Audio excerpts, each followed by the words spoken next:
is Benjamin Okeze Kalu, representing the good people of Bende Federal Constituency. I am from Abia State. Arise. From the hallowed chambers, his voice resonates crystal clear. You say you shared money recently, and I represent the constituency, and there are 360 of us, and all of them are saying we are not feeling the impact. He's the unmistaken voice of Undi Bende and the image maker of the House of Representatives. Swept away houses and roads in communities like Mpa, Umimenyi, Uzita, and Bende. Mr. Speaker, he's a committed, courageous, articulate, and deeply impassioned lawmaker with the plight of his constituents. Joining me now on the political segment is Honorable Benjamin Kalu, who's the spokesman of the House of Representatives. Ben Kalu's mandate gives you first-hand information on the activities of the member representing the good people of Bende Federal Constituency at the House of Representatives, Honorable Benjamin Kalu, as well as his position on national issues. Ben Kalu's mandate airs on Flow 94.9 FM, Vision Africa 104.1 FM, and Real 99.1 FM every Tuesday by 10:30 a.m. Ben Kalu's mandate. Gains of quality representation. Bridging the gap between Parliament and the people is the program Ben Kalu's mandate. My name is Michael Oni. Our regular guest is joining us virtually. He's the spokesperson of the House of Representatives. He's also the chairman of the Media and Public Affairs Committee of the House of Representatives. Honorable Benjamin Kalu, happy new month to you. Thank you very much for joining us this morning on the program, Ben Kalu's mandate.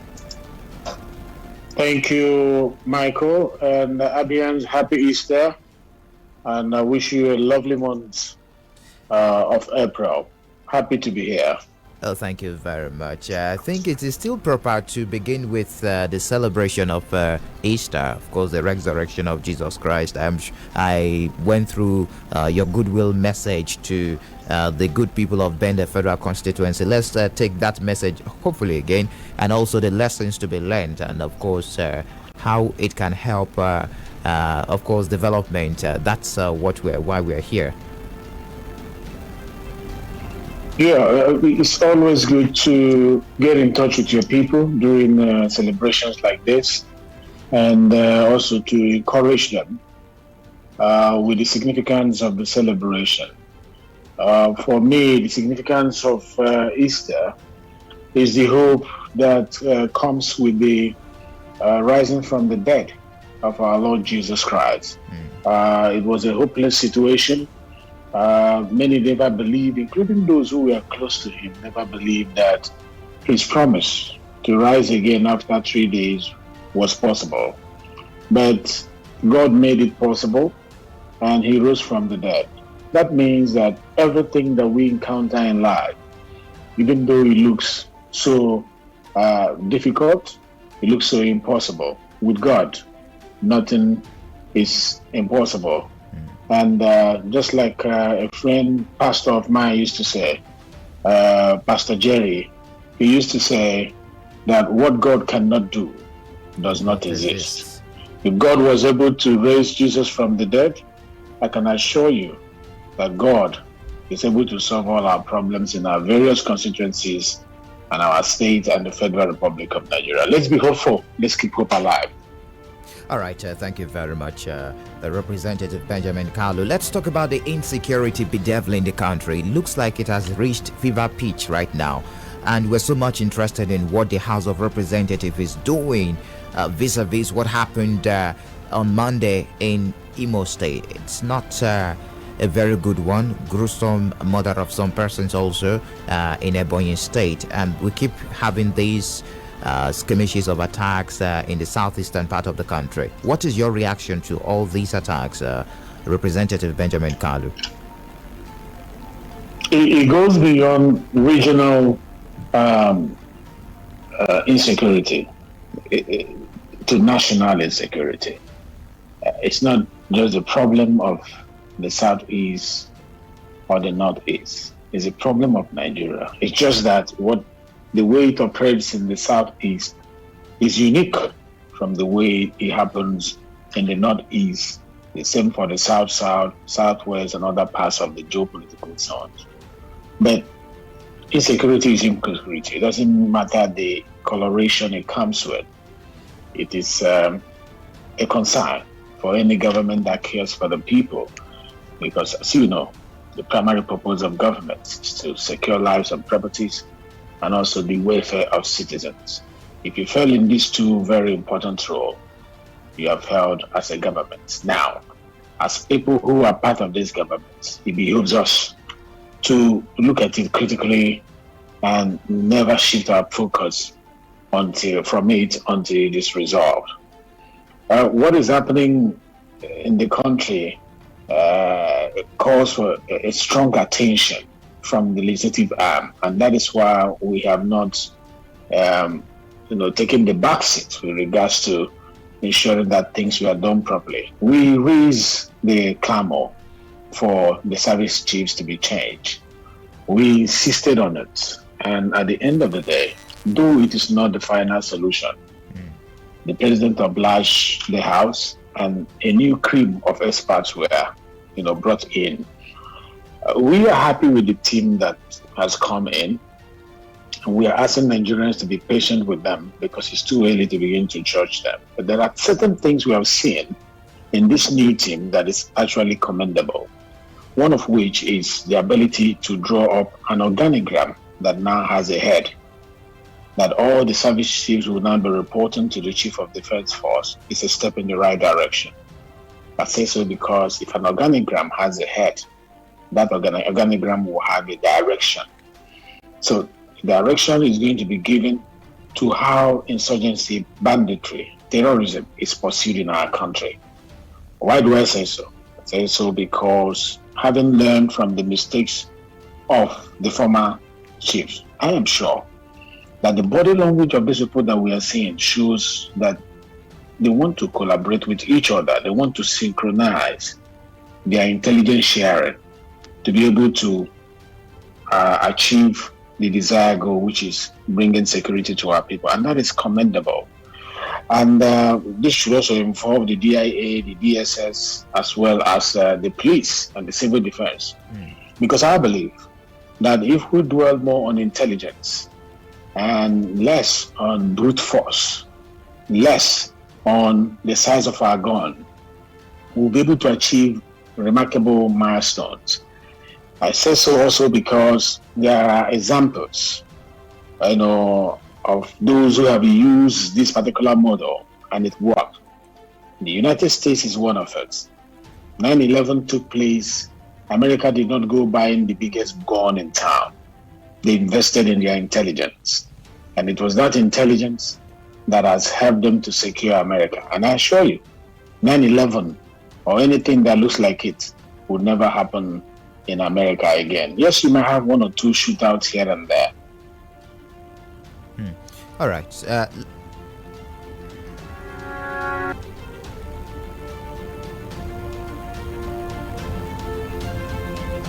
Okay, seems I have issues with the connection there. Especially in the sense that if they dwell more on that, they'll be able to understand the economies around the activities of insurgency, banditry, and terrorism. Who are the beneficiaries of the economic activities around the purchase of gun, the distribution of gun, the hiring of buses that took 300 people from.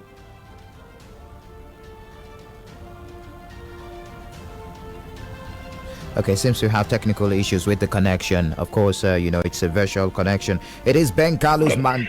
The economic activities should be focused on, because if you focus on that, it means following the money. If the intelligence officers will be able to follow the money that is fueling this insurgency, I am telling you that other things will dry up. I believe in cutting off the head so that the body will shrink. I don't believe in shooting the legs so that the commands will keep coming from the head. What they have been doing before now has been targeting the legs and the hands and shooting them. But the command structure lies with the head that dictates, that commands. Where is the head? The head is where the money is flowing in from. People have argued that it will be difficult because it doesn't go through the former banks, to come into Nigeria. Recently, we had the special aide to senior advisor to the president, Gaba,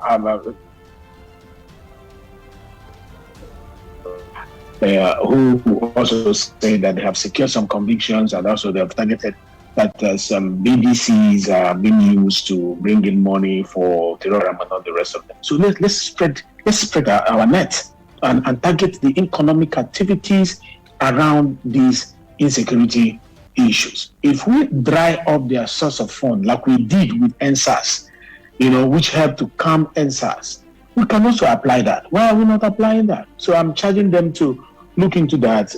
It will help us to, quell the insurgency and the banditry and the terrorism that we experience in the country. It's pathetic what is happening in Imo State at the moment. And they call them unknown gunmen. It's only intelligence that will reveal the unknown, that will bring the known from the unknown. It's only intelligence. You see why I'm saying, if you carry gun to go and shoot, are you going to shoot unknown people? If you spend more money, more time on intelligence within the boundaries of Imo State and the Southeast. Let the military officers and other security agencies, the police. I'm happy that the IG is doing something about it now. Let it go beyond paperwork. Let it go into intelligence gathering. Let's find out where they are, who they are, why are they destroying public properties, what is their intention, and what can we do to quell it. We cannot allow what is happening in the Northeast to happen in the Southeast. The whole country will break, and that is not what all of us want. I'm sure you have a message for the good people of Bende in the face of all these security threats. Of course, the back and forth response, the allegations against a particular group, the succession, and everything that is happening. I don't know what will be your direct message, speaking from the mouth of their representative now at the House of Representatives. What will be your direct message to the good people that you represent at the House of Representatives? My message to my people is that, we are better as a one nation. We are better. The bigger we are, the better we are.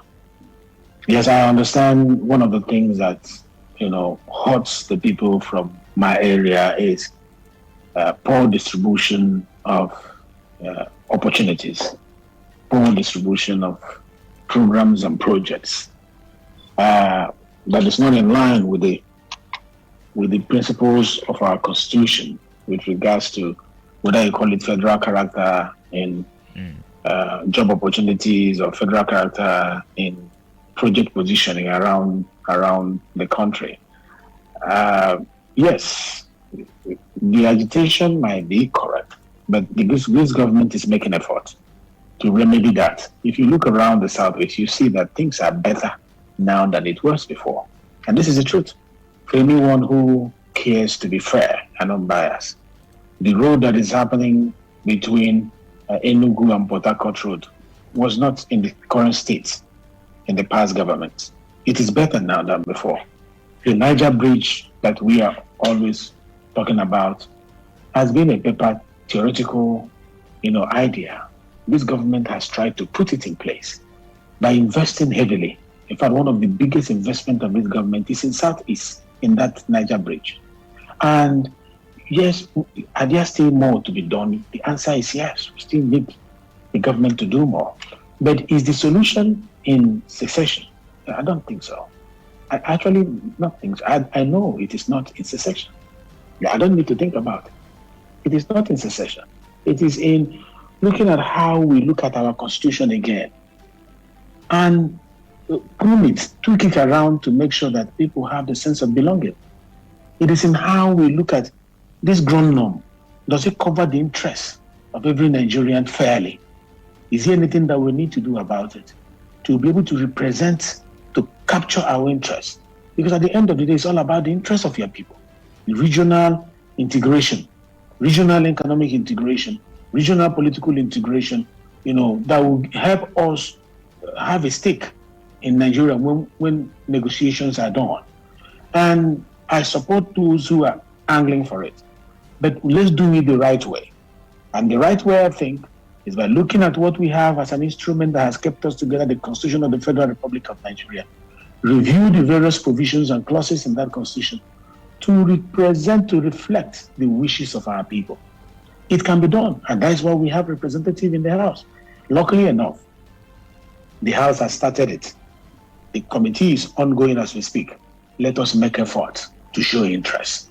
And I'm sure if we're able to do it right, most of our interests that has fueled this agitation for secession will be taken care of. All right, it is Ben Kalu's mandate. It is the first edition for the month of April. And of course, this is where we highlight the activities of the member representing the good people of Bende Federal Constituency. We've been speaking with Representative Benjamin Kalu, the chairman of the Media and Public Affairs Committee of the House of Representatives. This program is live on Flow 94.9 FM. And of course, will be on Love FM today by 2 p.m.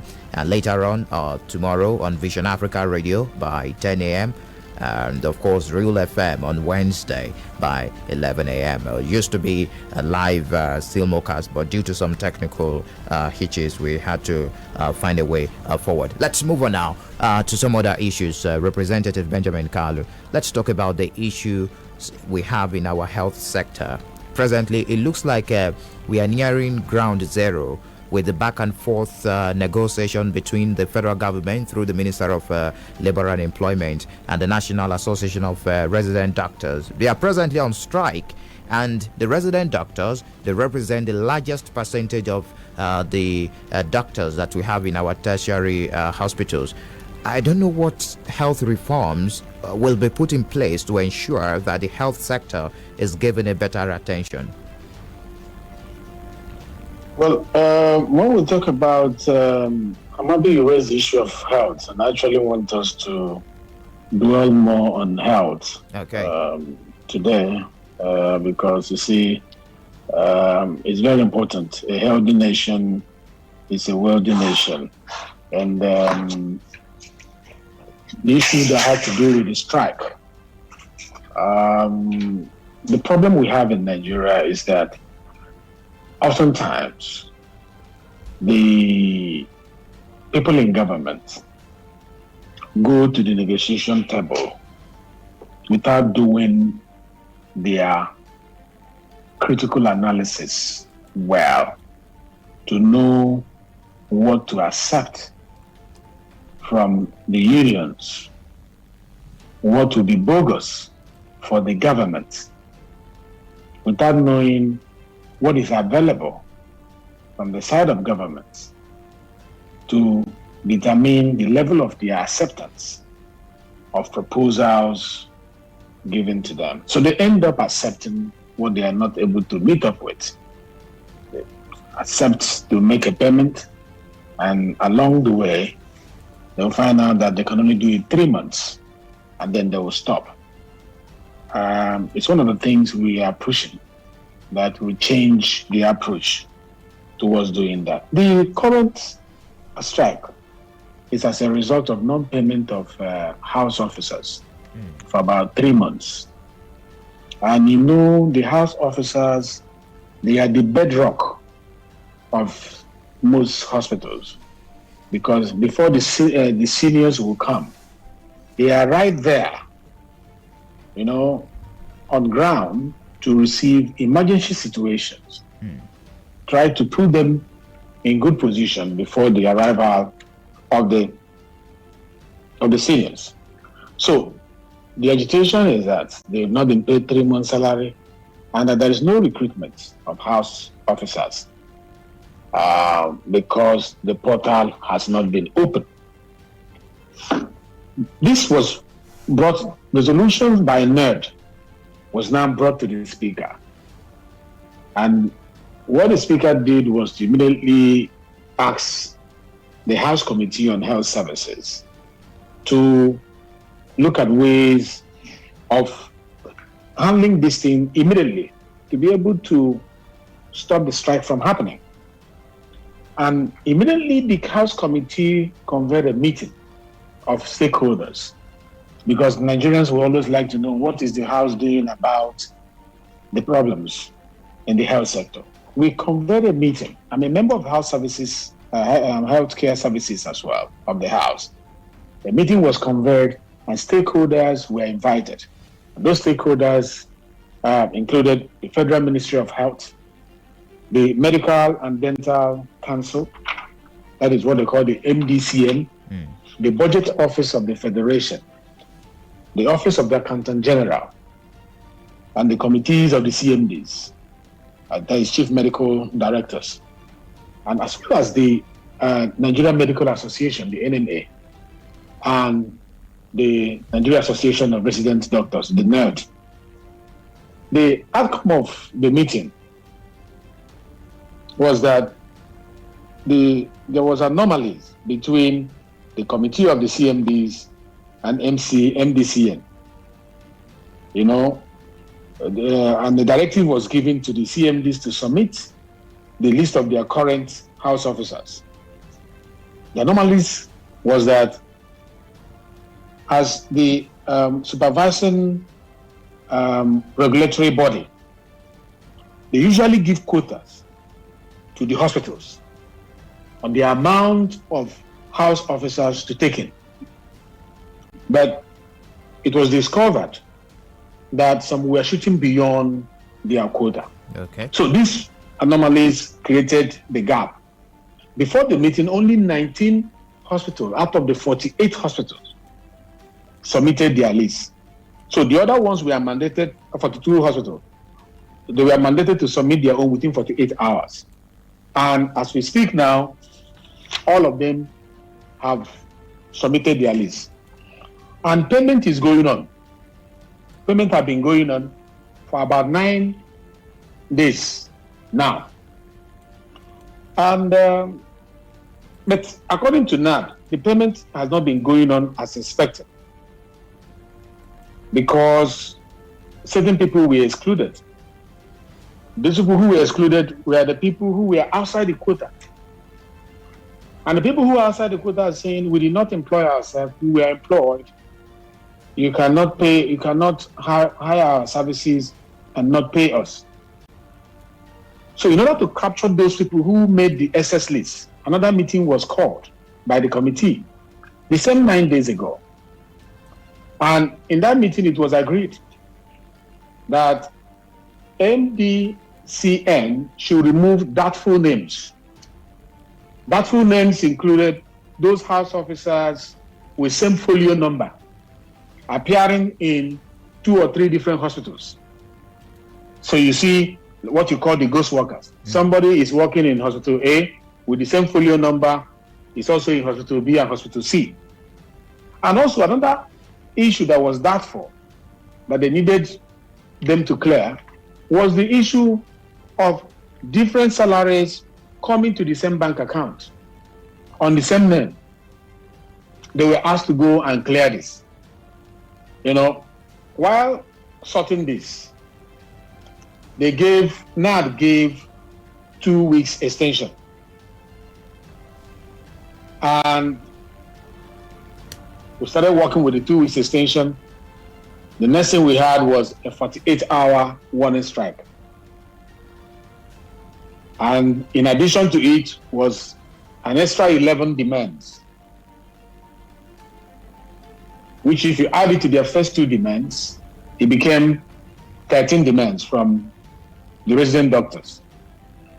And then when you break their demands into 3, there are 3 things that will stand out. 1, their demand bordered on general health sector demand.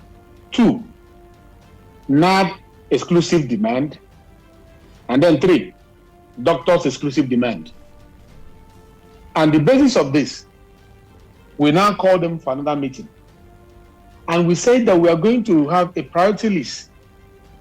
And what was imminent, what was urgent, what needed attention was the NAD exclusive demand. So, because he had a fixed date for the strike, and because the house officers has a great value that they add to the operation of all these hospitals, 8th of April was set for the next meeting. That is Thursday. So before that 8th of April, last week, Friday, they started this strike. Now, what is the aim of the meeting that we have called on Thursday? The aim of the meeting is now, since we couldn't stop the strike, is now to suspend the strike by addressing the issues raised by the agitation. And also the House has also set up a joint committee to hold another meeting with regards to this strike on Wednesday. The question becomes, what has been our intervention as a House with regards to the health sector, and especially with regards to this issue that is bothering the health sector now, and the NERD, the residents. It is this House that brought the operationalization of Medical Residency Training Act of 2017. Let me repeat. It is the 9th Assembly that brought the operationalization of the Medical Residency Training Act of 2017. Before now, it was not active. There was no money that was voted for it in the 2019 budget. But in 2020, Mr. Speaker, during the third reading of the budget, came via a motion and said that a budget line must be given for the training doctors. Allocated 4 billion naira for the training of medical doctors, which this residency program should benefit from it. We have also ensured that online data of all the residency in Nigeria is achieved, is now captured, which was not existing before. This is by mandating the National Postgraduate Medical College of Nigeria to comply with the provisions of the Medical Residency Training Act, because the Act mandated them to provide this online data, which they have not been doing before now. Okay. The benefit of having this online data is that it helps us to know the exact number of residency program going on in Nigeria, or residents going on in Nigeria. It will help us in budget planning. It will help us to know when you are starting your program and when you are ending. Some people stay in that residency program beyond the time allocated for them, thereby costing the federal government more money. So by having this data, it will tell you when you are starting your program and when you are terminating your program. It will be very, very clear. And this is an intervention that is going to help us save some money and use that money, direct it to the right place where it's supposed to be. Other issues that have been of a concern to the medical sector is the issue of payment of death in service insurance for all health workers who died due to COVID-19, as well as the review of hazard allowance of 5,000 as it is now to 50,000. We are looking into this and investigating because it looks like based on this, it looks like there is an intervention on ground before they went on strike. So it's shocking that you're revealing this and they still went on strike. I don't know if it was shocking to you too. Of course, it's shocking, but unions use strike to mount more pressure to get what they want to get. But Nigerians need to know that as government, we are doing something. We are not just sitting. It was 2 demands they brought. From 2 demands, it went to 13 demands. And a date had been set to look at these 13 demands, and they went on strike. And we have also taken steps. I was about saying that on the issue of the insurance of money that's supposed to be paid to people who died in service and all the rest of them, which the Honorable Minister Mamora recently said that federal government has released $53 million for death in service insurance for health workers.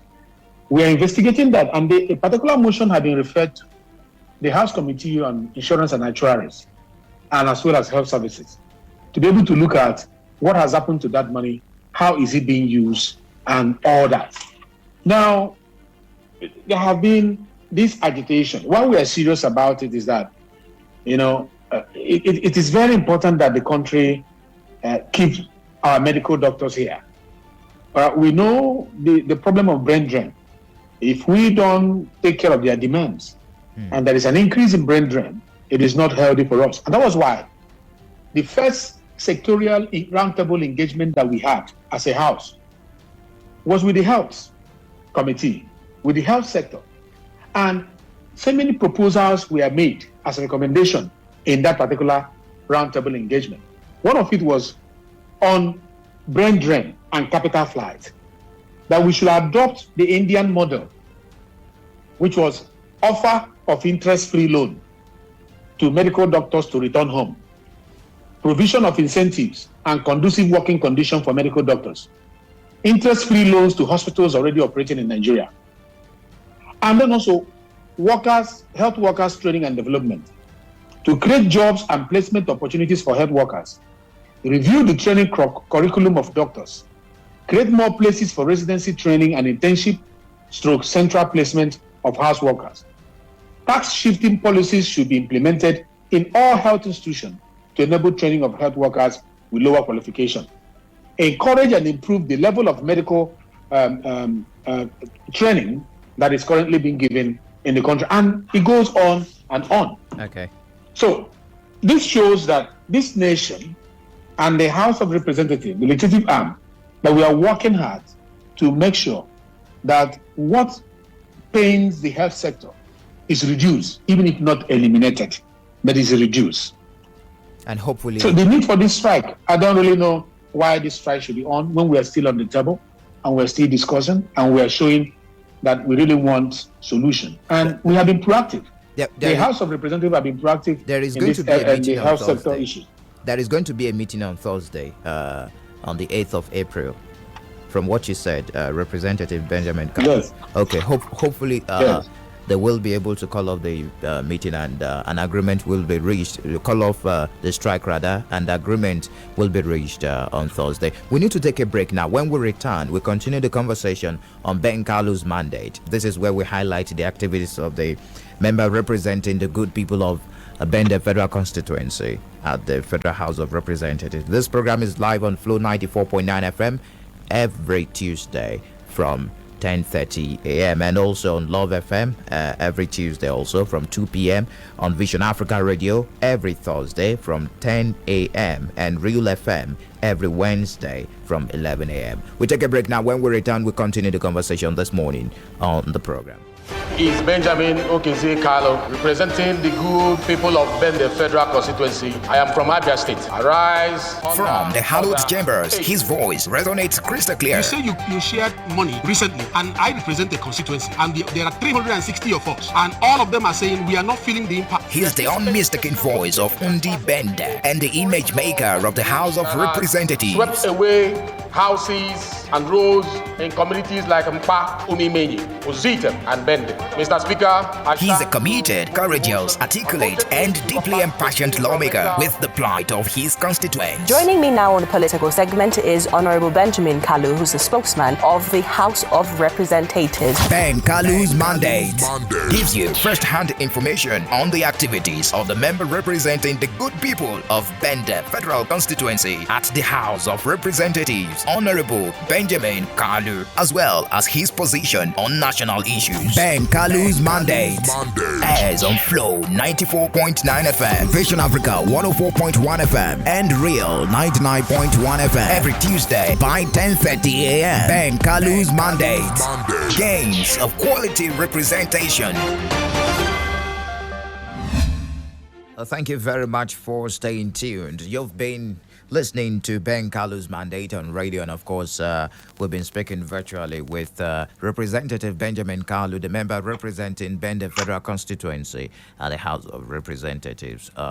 Representative Benjamin Kalu is also the chairman of the Media and Public Affairs Committee of the House of Representatives, of course, the spokesperson of the House. Now, let's talk about your representation at the House. It's very important.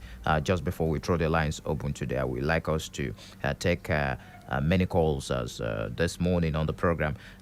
We're looking at some of those projects, ongoing projects. If you can give us the update before we throw the lines open this on the program this hour on radio. Can you hear me?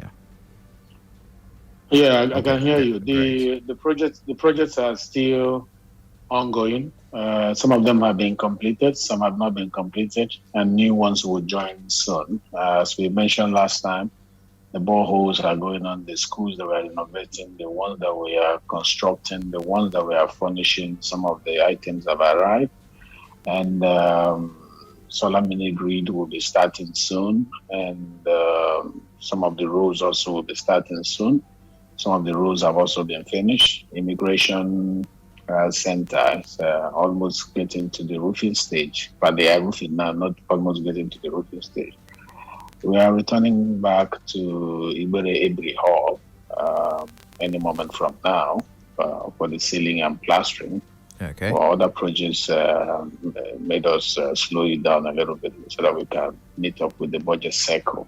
But gladly, the capital budget implementation timeline, which was first up to December, extended to March, has now been extended for another 60 days to May, which will give us more opportunity to tidy up some of the things we have not tidied up so far. We're still empowering our people. This Easter period, my people are going to move around the constituency, taking care of one or two people. Even if I'm not there, I have a structure that understands the terrain and is able to move around. If I can make it, I'll be there. If not, so my people will be there to take care of the needs of our constituents quietly in their various wards. The road intervention, there has been some urgent road intervention needs of the Bende Federal Constituency. I don't know if you have an idea on some of these. Yeah. Very soon. Some of I don't want to speak about that now because if you mention one road for this community, the other community will call you. Okay. I prefer when they move in. I want when they move into sites, people will begin to see what we are bringing on board. We had some understanding with some agencies that want to come in with some intervention to help us with a few kilometers of road here and there. That is our major concern in Bende, and we are trying to make sure it goes around from Ugweke to Alai to Item to Ibere. Although Ibere has a lot, and I think their needs are other things because Dr. Jekalo really did a lot for Ibere people. Nobody can take that away from him. He reduced our burden for Ibere. But we are struggling to see what we can do for Ibere people because he did a good job there. And from there to Muhu, to Zitem, to Zoakoli, to Mumenyimba, and Bende, to Mbuzo, and all that. So we're trying to make sure that it goes around. Limited resources, a whole lot of needs, that I'm committed to making sure that the distribution is equitably done, especially on the north-south basis of the constituency. We have Bende South and also Bende North state constituency. So I try to balance it like that so that we'll have a feel of the representation. So far, so good. Okay, let's throw the lines open. We have enough time to get reactions from your constituents today. The lines are very much open.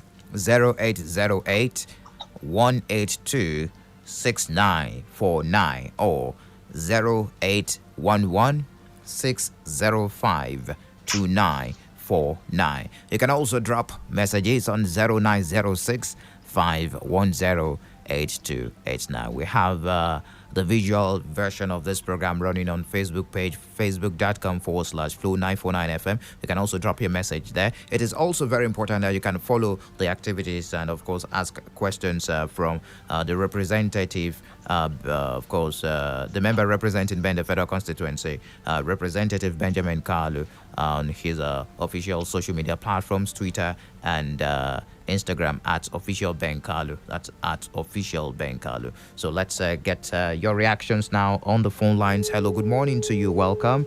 Okay, that they didn't pull through. Let's see if this will pull through. Hello, good morning. You're welcome. Okay, let's see. Seems to have issues with the network this morning. Hello, good morning. Hello, good morning, Mike. Okay, great. Welcome. Can you hear me now? Yes, I can hear you loud and clear. Go on, please. Good Honorable Kano. Can you hear me? Yes, I can hear you. Go on, please. I'm getting him. Good morning, Honorable. Go on. Just go on with your question, please. All right. I remember Mr. Prince from here in Omonachobo. Mike, I can see the real member and the honorable man has distinctly terrible. But amongst all the reps in other states, I think he's one of the best, because I've been hearing what he says on radio. Then as regards the health issue he mentioned on the studio, it is quite unbearable that every now and then we hear federal government a health issue. Please, I'm begging him as a lawmaker, take health, most importantly, take health as your first priority on every year's budget. Already the physical budget of the year has been earmarked, and the strike may not yield the health workers positively, but it is a warning to federal government. Whenever they are having their next year's budget, please, I'm begging them, let them put them as a first 6 years in their physical budget, so that in the next 2 years we cannot be hearing all these things. So health is wealth. Then finally, my rep member, continue your duty in other states. I'm quite dazed and acceptable on what you're doing. May God bless you. Please, I'm happy. May God bless you. Thank you for your question. Did you get him? I think it was from your station. I didn't hear him. If you could summarize. Yes, he's speaking about the health, that health should be prioritized, and of course, and he commended the approach, your approach to the issues in the health sector, especially the approach of the House of Representatives. Okay, thank you very much for following our program, and also for calling in. Yes, we have been proactive, like I said, because most of us are passionate about our health. And as you know, because of COVID, the gap in the health sector was revealed. And to feign ignorance of the challenges in that sector is to act in foolishness. And that is why, among other things, we put it on the front burner. And we are assuring Nigerians and also the health workers that we appreciate what they are doing. Okay. We appreciate their sacrifices.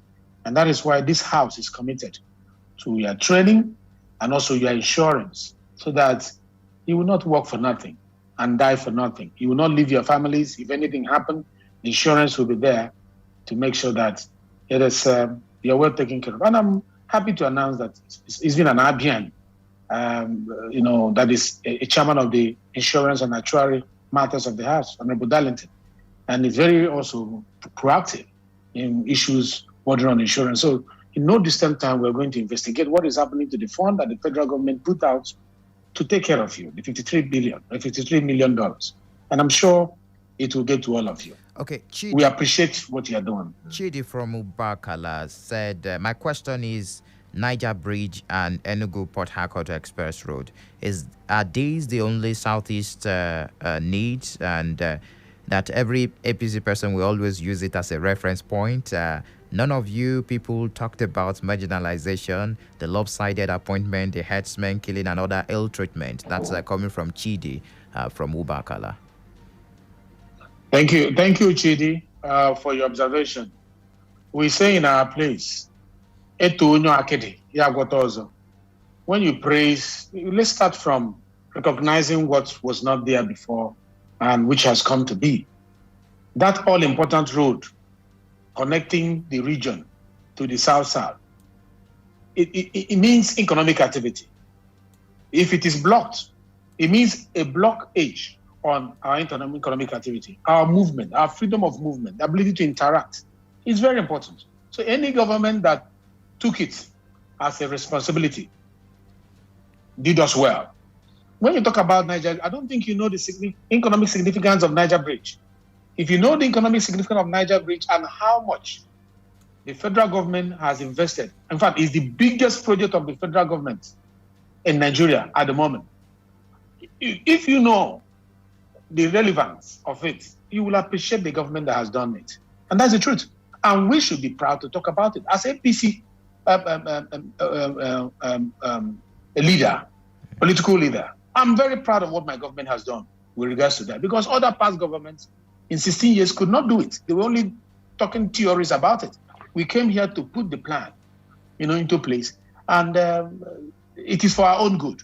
Now, when you talk about other things that is being done, recently you had Dr. Chikalo on the floor of the Senate, insisting that the rail line supposed to, carry along the Southeasterners. The corridor should pass also through the Southeast. And the next day, the federal government started doing something about it. So now it is going to pass through Umahia, where you are, and all the way down to the north, which means we are not left out. That's another big project that is coming up. And we can go on and on. And when you say, is it the only thing that the APC government is proud of? My representation attracted one of the biggest federal government projects in Niger State. It's 12 billion. I want you to show me any past government that brought in 12 billion into Niger State government. The road that will cover 3 constituencies, Umahia, Bende, Ohafia, I pushed for it with the help of so many other players in the National Assembly, including Dr. Chikalo. And we're bringing 12 billion that will run through that corridor. And it's the biggest. No government has ever been able to do that for us in road infrastructure. I can go on and on. Well, let's so get more it is actually unfair. All right. When you talk about Fulani herdsmen and all, why is it that Abians and Igbos have made this the core campaign tool? It's becoming worrisome. There are other issues to discuss about. This one is one of the major issues. And there are plans to make sure that insecurity, not only in Southeast, is ended. Should that blind you to other activities of governance in the state, in the Federal Republic of Nigeria? No. If it does, then you're not seeing through the right spectacle. You should view things through the unbiased spectacle as a good citizen of Nigeria. All right. Yes, I agree. The insurgency is a problem, and I have discussed that. And I said we must follow the economic activities around it and try to quell it. We must use intelligence to try to quell it. Okay, we have a lot of persons on the line. Let's get reactions. Hello. Yeah, good morning. Go ahead. Hello? Yes, go on, please. What's your name and your question? Honorable, you have taken more than my 2 minutes. All the same, it's a very good thing. My name is Ambassador Kenneth. I'm calling from Umaya. All right, go on, please. So I'm very much happy to, it's good for us to know what really has transpired among the doctors. So that is why sensitization is very, very important, because we, the ordinary people on the street, has not been happy concerning the strike of resident doctors. But now we have been able to find out how really it happened. So the only thing I would tell government to intensify efforts. Don't promise what you cannot fulfill. Not when after negotiation, they will stay for 6 months, they go back on strike. So continue to tell us the real what is happening so that we will know what has transpired. All right, quickly wrap up, Mr. Ambassador. Let's get all that. Erosion, there are too much erosion places in other states. I know that you people are planning very well. It is very, very important to maintain some of these things that are already done. Okay. Thank you, Ambassador. Thank you very much. Hello. Good morning to you. Hello. Good day, sir. Good morning. Welcome. Go on with your contribution and your name. My name is I come from Bende. Yes, Hello? we can hear you. Yes. Hello. I want to hear my voice of Bende now. Okay. I like him more. I like Ballerang. See the first to us. I can do. Thank you. All right. Thank you very much. Hello. Good morning to you. Okay, let me allow him respond to the callers also. Hello. Can you hear me now? I can hear you. Okay, great. Yeah, the caller made mention of the erosion. Our promising the erosion. Yeah. We are doing something about it. The ecological needs of Abia State, but there's also a contribution that goes to Abia State. Every budget cycle, that is something that the government receives. I think it's 1%. that goes to Abia State for ecological needs and every other state in the Federation that has ecological problem. And we are also working hard to get the interests of the federal government, to join forces with the state government in making sure that our ecological needs are taken care of. I can assure you that the government is listening to us. Very soon, my people, who experience it, I've said that severally, and I'm sure soon they are going to feel the impact of government, and it will cover about 5 to 6 kilometers. We've been working hard on that, and our people will benefit from that. So we are not leaving the state alone. We are partnering with the states to make sure that our ecological needs are taken care of. But all the same, the state also have their responsibility. Right. There are rules they're supposed to play. The fund that is coming to the Ministry of Environment, the ecological, they should also harness that and channel it properly. It is fair for them to channel it properly. Ecological needs, they are much. Last time I listed the number of erosions and gullies that we have in Abia State. And I expect that Abia State government should look into that. Okay. Hello. Hello, good morning to you. Good morning, sir. You're welcome. Yes, my name is Mr. Manuel Okereke. I'm calling from Akolimen in the local government area. All right, welcome. My Honorable, good morning, sir. I really want to thank you for what you are doing for our people, both in Abia State generally and then the local government area in particular. I really want to thank you. You are doing so much. But I want you to digress a little to look at Akolimen, one of the villages that makes up women in the local government area. Most of the time you talk about what you are doing to Mpa, Ibere, Alaye, and Item. Does it mean that Akolimen is forgotten? There is a road linking Akolimen to Amankalo Alaye. Sometime in the previous administrations, it was on the news that it had been built. Part of it was flashed from Amankalo Alaye and shown on the television. But I want to tell you that nothing was done on that road. It's abandoned. In short, what they ended up doing was grading part of that road, and the part of the villages almost were taken up by erosion. All right, so let's allow him to respond to that so that others can also contribute. Thank you very much. Hello. When I mention Mpa, I always say Umimenyi Mpa or Mpa Umimenyi. It's one word. Yes, it's big enough to be about 4 or 5 words, but it's at the moment before the federal government is known as Umimenyi Mpa word. So that is how we have chosen to describe it. And yes, the interventions we are making is not only limited to Mpa. It goes through Umimenyi, which includes the Takole and as well as Mpa. I think that is and the road you are mentioning. I'm aware of that road. Dr. Kalu'S is doing something about it. I'm also doing something about it. See, the beauty of what you have is that we have 2 members in the National Assembly who are working together to make sure that Bende and other part of Abia North is better. Okay. The last time on this program, I remember the question I asked you at the tail end of the program, and you got so emotional about the question. And when that statement was made that the protest will be taken to Abia North, the protest didn't happen after that statement you made on this program. I don't know what will be your reaction to that now, Representative Benjamin Kalu.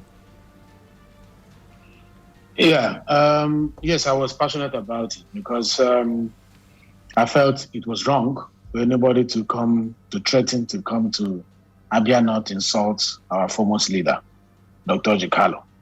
I felt it was a wrong call for anybody to do that. And I was serious in, when I said that they should think twice if they want to try such thing. Because if there are warlords in their own area, in my own place, some of us are also warlords, not just in title, but ensuring that we protect the lives of our people. And to be honest, one of the prominent sons of Bende and Abia State and the Southeast lives in that particular area. So you don't expect us to embarrass him, allow embarrassment to happen to him. We will never allow that.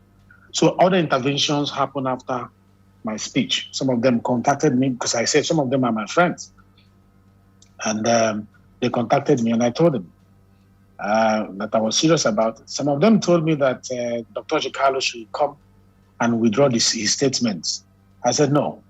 In law, we say a statement made in altercation cannot be held to be defamatory on the people who made it. If in the course of campaign, certain things were said, you don't tell me to tell the boss of all bosses in Abia State, whether we like it or not.